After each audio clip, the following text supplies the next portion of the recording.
fun doing these lunchtime live streams for a half an hour. I figured I'd just kind of keep it rolling here and do another half hour live stream for you.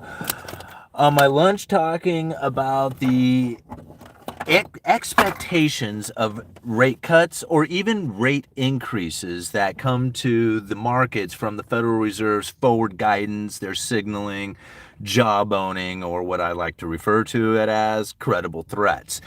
Now, when the Federal Reserve puts out this forward guidance, this signaling, these credible threats, the market behaves in a fashion as if the Federal Reserve has already made the adjustment to the rates.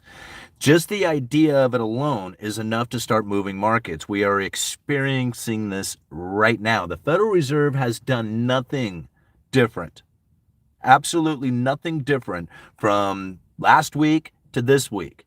But yet the market's perception of what has changed is huge, and they are acting accordingly to it. We are seeing like markets really rallying in a lot of ways. I know when I was looking at my personal portfolio that I have, it was quite an extreme move when I opened it up this morning to see, how the markets are reacting to the news coming from the Federal Reserve. But my point being behind all this is that the forward guidance, that signaling, that job boning is enough to move the markets themselves. And that's what we are seeing today. We know from what they were saying, right, and their dot plot map and all the other stuff as far as their projections on where it is that they feel, the Federal Reserve feels that they're going to be moving interest rates come next year. But that's based off the information today. All right, the way things are conditioned today, this is what they expect, but things always change. This is something that you have to, I know that I have to remember myself, is that no matter what I'm looking at, it's not going to be the same way in 6 months or next year or whatever it is that we are looking at. And so although we see the Federal Reserve's inflation fight, as far as the inflation coming down, it doesn't necessarily mean that that's going to be the case here in 6 months or 8 months, right? In which that the inflation is still down. It may ramp back up again. We don't know. I'm not saying it is. I'm just saying it could happen. And so not knowing exactly what it is that's coming into the future, when people are so locked in on the idea that the Fed is going to do something in the future, it's not a guarantee, right? And then understanding that the Federal Reserves and their forward guidance and that signaling adjust the markets, right? Markets behave to that. What really people don't really take into consideration when they see this happening is that the Fed and their adjustment of Fed funds rates takes 6 months to a year before it really starts to impact the economy. Now, this forward guidance that they're giving, if they do come through with it, does bring that lag time, it shortens up that lag time a ways, but it doesn't necessarily mean that it's removed, right? So there is a lag between the time that they adjust interest rates to the time that it actually impacts the economy. And so this is what we're seeing today. And I think this is like an obvious sign of credible threats that are out there. Just the expectation of what the Federal Reserve is going to do is enough to move the markets as if they have already adjusted rates. And I got 30 minutes here, so I thought I'd just kind of come out here, do the live stream real quick, answer some questions on it. Ever thought about being an economics teacher? Yeah, I've been asked to do lessons and stuff like that, to actually teach like private course or something like that. And I've considered it, but one of the issues that I have with trying to come up with a course is that I have a difficult time trying to figure out like step 1, step 2, step 3, depending on what level of understanding of economics that you have. It almost seems like I would have to do something like take it all the way down to like some really basic stuff, things that people probably already know, and like reiterate that stuff to make sure that I have all the information presented in order to start, giving some of the strategies and ideas and theories that I have come up with, because sometimes they're so different from everybody else's. But yeah, I would consider it. Yeah. You're gonna take some winnings off the top. Uh, Probably should. All right. I still got my 95 S10 original motor and tranny, 879,000 miles. My gosh. We call it the old percolator at Perks on down the road. Very funny.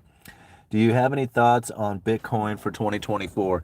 I'm a big fan of Bitcoin. Now, I'm a big fan of Bitcoin in the sense that I would like to someday have a whole Bitcoin or a whole Bitcoin worth of Bitcoin, because you can't really actually own a whole Bitcoin if you're buying pieces of it. But ultimately, I want a wallet or have enough in separate wallets that would equal a whole Bitcoin. That's my goal. What I intend on doing with it, I don't really know. I guess give it to the kids or just have it in case, I mean, if it goes up to, some ungodly amount, I guess I could cash it in or something like that.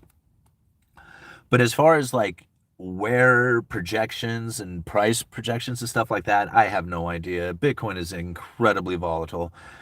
All I know about it is that it's probably not going to go away. Like that, I cannot fathom a time in which that Bitcoin will go away. Whether or not it's a useful currency or being used, that might be another question to it. But the program, the Bitcoin program protocol, that's going to forever work, right? So I have a lot of confidence in Bitcoin itself. However, like being the currency of choice, the new world currency, reserve currency or something like that, I doubt that's going to be the case with it. Or, I mean, not anytime soon. And as far as price projections, where it goes, how to price it in, I really don't know. The only way that I really understand Bitcoin as an investment kind of thing is to dollar cost average for at least 4 years, right? If you dollar cost average for at least 4 years, from what I understand, there is no time in Bitcoin's history that you would have gone under, right? You would have been successful in that dollar cost averaging.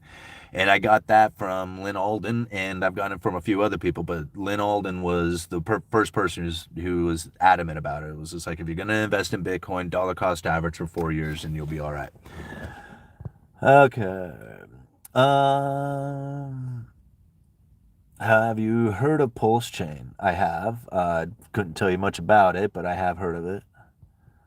Um, Thanks for streaming. Love live. Hodl crypto. Yeah, for sure. Gold 13 Dragon. Thank you. All right. The implications being that the need to print new dollars to service government debt. This is where it's like it gets very confusing, because a lot of times, even when interest rates were at zero, and there was economists out there saying that they would never be able to come off of zero, right? That there was no way that interest rates on the 10-year treasury could ever go above 2 or 3% or something like that, because the government just simply wouldn't be able to afford it.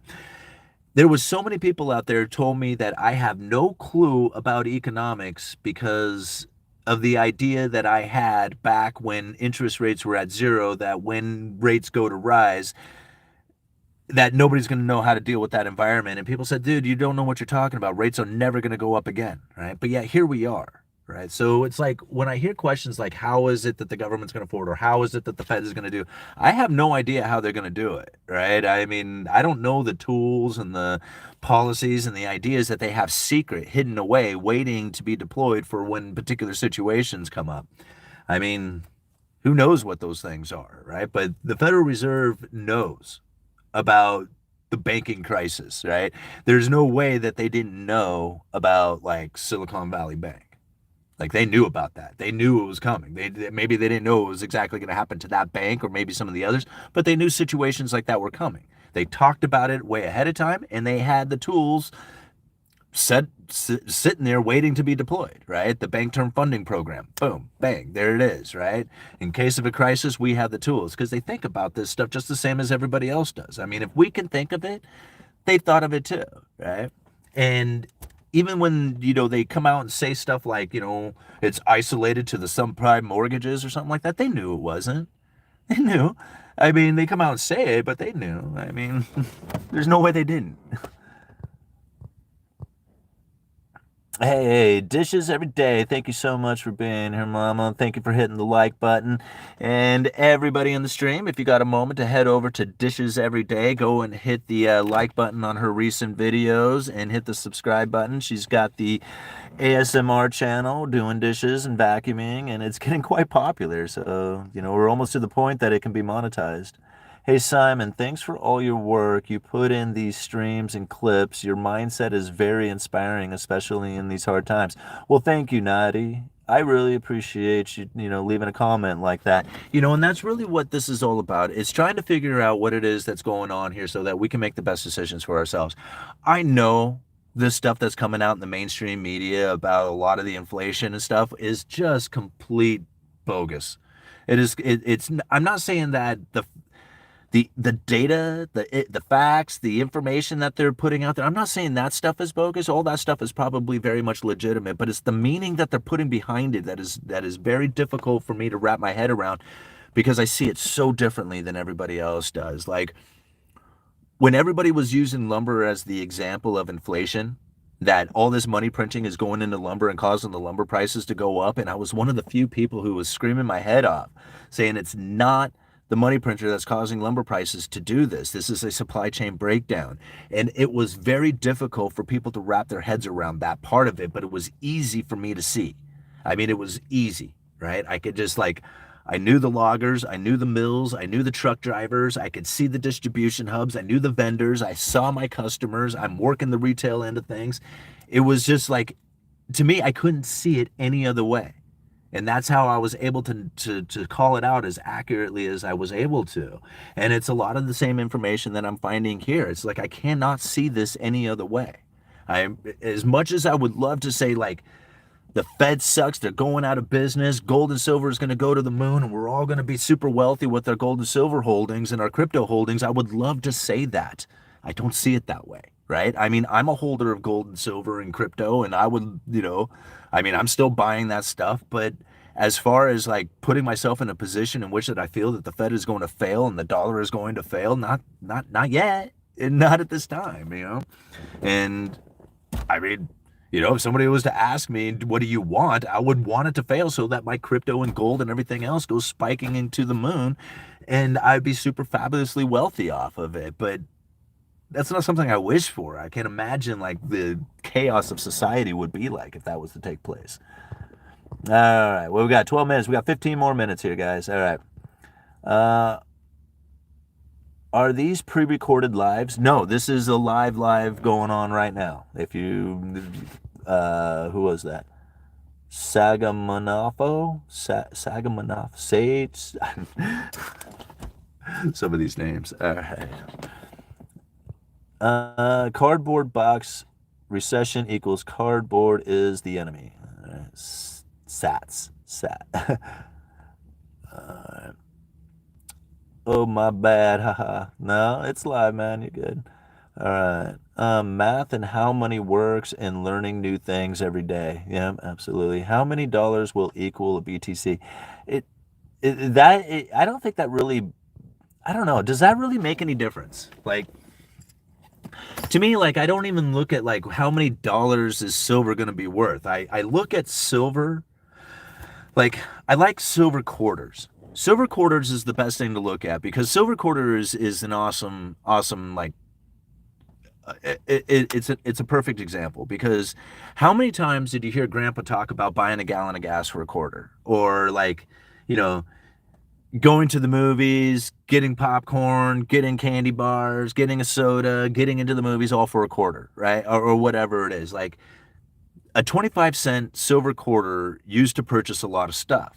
And you could hear all about it, especially when you think about it from a gallon of gas. There was times that you could use a silver quarter to buy a gallon of gas back prior to the 1964. Well, today, if you still have the silver quarter, you cash it in, you can buy a gallon of gas with it, right? So the silver quarter itself, regardless of what it's trading for dollar value, will always seem to buy the gallon of gas. Sometimes it'll buy more, sometimes it'll buy less, but for the most part, it will always stay constant or fairly close to constant to that gallon of gas. That's pretty neat. You can dollar value it and say, oh man, my silver quarter, I bought it for $1 and now it's worth $20. But if, a gallon of gas is $20 too, then really what difference did it make how much you sell it for? It's more of what you can trade this item for. Is it going to stay consistent to those items that you can trade it for? Does that make sense?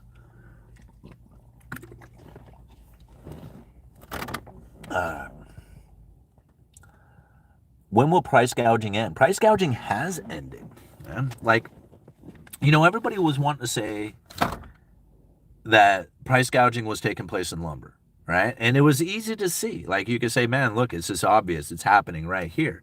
All these mills are gouging. And in fact, there was people out there showing some really good, like, all the, like, from all these corporations, all these mills, and how much money they were making during the pandemic and the prices running up, and they had all this stuff, and they're like, look how much money they made off of all this. And I'm thinking, did any of you guys who have put this information together showing how much these mills are making take into any consideration the previous years where they were absolutely bleeding, shutting down mills, laying off people, right? They don't take into consideration all the losses that they were experiencing prior to the pandemic, right? They just want to talk about all this profit that they made during the time and that it was price gouging taking place at the time. Well, here's the problem with price gouging, right? The same as everybody else. Like, if we all get together, me and all the rest of the lumber yards around here decide that we're going to get together and we're all going to charge $15 for a 2x4 8, I tell you what, I will be the one lumber yard who is slightly cheaper every time, right? Because I'm not going to play the game. I'm going to be in competition like everybody else and price my stuff competitively just under everybody else's price. And they would do the exact same thing to me until eventually we found our bottom, where we would not sell it any less than this because we can't make a profit off of it. That is what would happen every single time because we're all in competition with each other. Now, if there's nothing available out there, guess what? If I'm the only one who has it, it's going to have a fairly decent markup to it because I'm the only one who has it available. That makes it very unique, right? Pretty cool position to be in. But that's not the case with lumber. Everybody can have it and it floods the system eventually and nobody can price gouge at that point no matter how much you try to, right? If there's none available, then yeah, it's easy to price gouge because there's nothing there. That's not really price gouging, right? It's just supply and demand.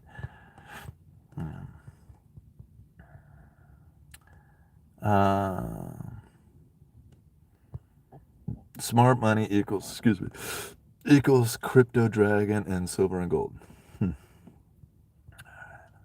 On the other hand, Simon, how much did it cost Grandpa to speak to a friend on the other side of the world? You right? I mean, that's very true. I mean, if you think about it, communications were quite limited and probably kind of expensive if you think about it, considering that communications now are essentially free. I mean, I got my cell phone. I can communicate 50 different ways, through different messaging apps and all kinds of stuff, like for free, right? So, yeah, that's definitely something to compare. Like, to be able to transfer information as quickly as we can for essentially no cost or very little cost, really, is quite valuable. Yeah, I can't imagine, like, I mean, just to sit around and imagine, like, roll out possibilities or, cause and effects in your head. Watching I Love Lucy gives us an oddly good reference for this. Yeah, that's true. All right, technology trying to make humanity obsolete. All right, beware of the rate cut. Yeah. The rate cut seems like rhetoric at this point. We'll see. I agree, Jeff. I mean, I think that this is something that I had actually called out ahead of time. Like the Federal Reserve, like if the markets are getting concerned or something, all they have to do is just give the idea that they would be cutting rates into the future and the markets would immediately react to it. This is perfect. This is exactly like how I thought it would play out, right? It's just like there's very little doubt in my mind about this. It seems obvious now. All right. They ain't cutting anything. Look at Dow. Hey, fellas, I remember waiting till after 11 p.m. to make a long-distance phone call, right? That face, haha. I mean, I see it on a garbage truck. The robot arm is taking a job that I don't mind to have away from me. Huh. Okay.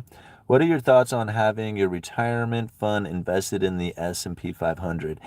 Um, I don't feel comfortable putting everything in one spot, no matter what it is. I mean, even if you were to do like, if you go straight into the S&P 500, you're going into an index, right? So you got a bunch of companies that you're investing into with if you're buying that particular index.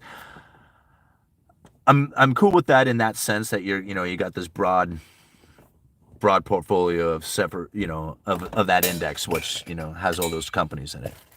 My problem with that being is that it's all into something that is locked up behind a dollar denomination, right? So basically, you have to sell that off into dollars in order to acquire the things that you may want. That is not that particular stock. So if you want material possessions, you have to sell this $4 and then buy your material possessions, which is the way that most retirements are going to end up being, whether it's, a portfolio of the S&P 500 or, real estate or whatever it is. Generally, you're either going to have to borrow against it or sell it off entirely. That's where, like, I feel everything being tied into that is going to be dangerous, in the sense that if there is a situation that comes up in which that there's a banking crisis or holidays or they're locking up or freezing bank accounts and all that other stuff, that's all a third party claim, right? You really don't have access to that. So if you have everything tied up into it, you may lose everything that you have ever worked for, right?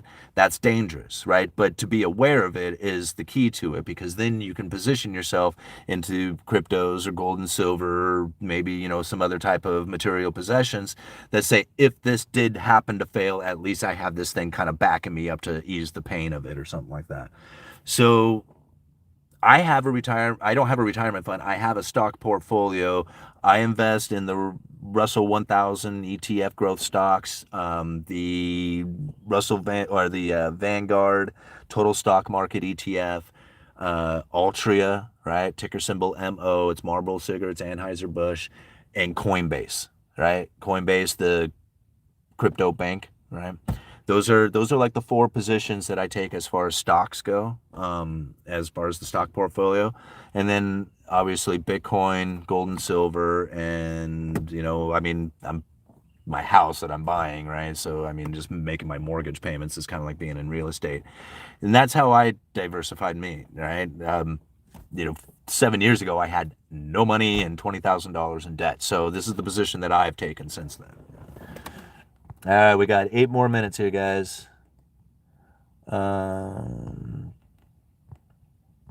Isn't that protocol or definition of BTC the transfer of information instantly from any location?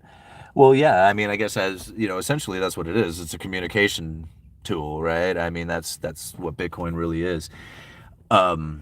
So yeah, I mean, that like, to me, if you have something like Bitcoin where you can then transfer, like, that information or that Bitcoin or whatever to anybody in the entire world, so long as there's an internet access, and once you start that process, there's nothing that can be done to stop it. That's pretty cool.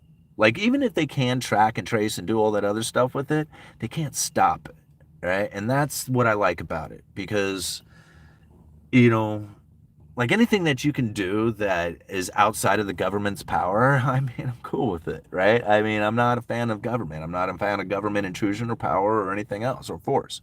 So if there's something out there that government has no control over, or has very difficult time controlling over, or is just a pain in the ass to them and makes it a nuisance, I like it. Like, anything that is a nuisance to the government, I'm cool with, right? I mean, I remember the day that Donald Trump had said, he comes out and he says, anybody who's using encrypted messaging apps is a potential terrorist. I was so livid over it. I went and downloaded every single encrypted messaging app I could find so that they were all on my phone. And then I started using all of them, right? Because I was just like, I was so irritated that I could be accused of being a terrorist because I want to keep my private messages secure and private. That makes me a potential terrorist. Go to hell. Right? That's the way I feel about that. So I was just like, okay, well, we'll find out. And of course, nothing ever happened from that. So. Man, how do I learn about the economy? This stuff is like gibberish to me. How do I learn? Where do I start? Um, well, you got to start by asking questions every day and studying it every day. Just to let you know, for those who ask me, because I get that question a lot, like, what books did you read or how did you pick this stuff up? Every single day, I grind on everything, whether it's news articles, Federal Reserve speeches, somebody else's opinions on stuff. I grind every single day studying this stuff, right? From 15 years ago. So I picked up a lot of information. You need to start somewhere. You need to start asking questions. I know for me, reading the book, The Creature from Jekyll Island, that really opened my mind, opened my eyes, opened, like, deteriorated a lot of my beliefs that I had at the time about what was happening, and really got me questioning, like, what was going on within the banking system. So since then, I just kept going. And I never really took anybody's information as garbage, right? Like, everybody's information was good. Not all of it was useful, but all of it was good, right? And so no matter who I heard it from or what it is that they were saying, even if it was even if it was going against the beliefs or whatever, I just said it's all information, right? And I just kept taking it in. After a while, I realized that there is so many people's different theories and beliefs and everything. It is very difficult to say, okay, this is the way I believe too. Like, you align yourself with somebody and you realize, well, maybe they say some stuff inside of politics you don't believe in. It's like, I don't necessarily align myself with that. And then you listen to somebody else and you're like, well, kind of, but not everything. Nobody sees the economy the way you do. That's the reason why you don't line up, or you can't align yourself with everybody's thoughts, or like one particular economist being absolutely right. Like, I know I listened to a lot of Peter Schiff, right? Peter Schiff was like my main person that I went to for information for a very long time. I was a huge, huge fan. I still am a huge fan of Peter Schiff, right? One of the things that I found about it is that when I listened to him talk about Bitcoin, it wasn't the way I felt. Like, the information that I was getting was not the way I felt about Bitcoin when I would hear Peter Schiff talk about it. And so I'm like, I can't listen to Peter about Bitcoin anymore. Like, I can't. Like, he's not the person that I want to get Bitcoin information from. I like getting the information about how, like, the anti-Bitcoin information from it. That part I like. But like, the positive Bitcoin information doesn't come from him. Ever. Like, ever, ever, ever, right? And so it's very difficult to understand Bitcoin from Peter Schiff's point of view, right? Because it's a very negative point of view. So, or at least it has been. I don't know what it is recently. So this is the point that I'm kind of getting at, is that when you take the information in for yourself and you just kind of decipher it for yourself, you're going to realize that the way you view the economy is going to be very different, right? Because you are not in the same position as your neighbor is, right? Your neighbor might have a lot of debt with a new truck and the mortgage and a business and all kinds of stuff going on. You might have a 9 to 5 job, an old beater car that's paid for, no family, right? And you like to fish, right? And the way you deal with your life is not going to be the same as your neighbor, right? I mean, it's just going to be something completely different. And the way he sees the economy is going to be different. He has business to deal with. He's got, maybe, who knows what's going on in that dude's head. Maybe he's like, involved in the town or something, like, with government or something like that. There's ways that he's going to look at the economy is going to be so much different than the way you're going to be looking at it from a single man who goes fishing every day, who's enjoying his life, riding his motorcycle around or whatever. It's not going to be the same view, right? And this is the point about it, is that by taking this information in for yourself, then you can then start relating what that data means for you, right? Like, I know I put this information out and a lot of people are like, dude, I'm in kind of the same position you're in. I'm a working class dude. I'm trying to get my stuff together. I'm building up the retirement. I'm recently got out of debt. I don't drink anymore. The information they provide sounds just like what I need, right? And they align a lot with these videos. A lot of times people are coming to these videos because this is the information they need right now. Like, they may need Uneducated Economist videos for the next 4 months. And then after that, they don't need them anymore. Right? They needed to get by to understand what it is that's happening. I mean, you're here not by accident. Just know that, right? You're not here listening to this video, getting the information by accident. Right? It was meant to happen so that you would have this, so that you can conduct yourself in an appropriate fashion going into the future. I know this sounds very esoteric and kind of woo-woo and crystal gripping and all this other stuff, but it's the facts of the matter, right? I mean, it's the same reason why all the information that I have received throughout my life, why I did it is so I could be here doing these videos. It's for the same reason, so that you can hear it. I mean, you can't listen to other people because they don't know you. They don't know what you're going to do. They don't understand your life. They don't understand what it is that you need. They don't understand the positions that you have taken, right? And for them to say that you need to be in gold and silver when they have no clue of who you are, right? Or that you need to be in stocks, or that you need to buy real estate, or, you need to vote in this, that way or that way, they have no clue of what it is. And so when they say that you need to, they're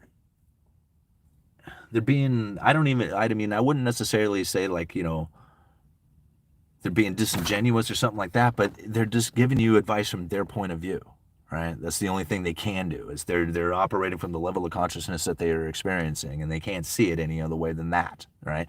Same for me, and what I'm doing. Why am I going off like this? Okay, how much time? Okay, I'm pretty much done here. I got to go back to work.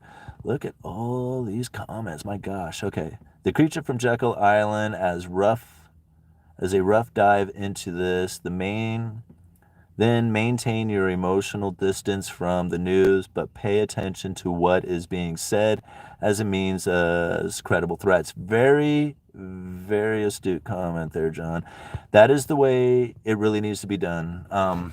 Take this information in for what it is, and just understand that the mainstream media is propaganda. It is trying to give you information to make you believe in a particular fashion. You don't necessarily have to believe that. If you go against the mainstream media narrative, it is not a bad thing.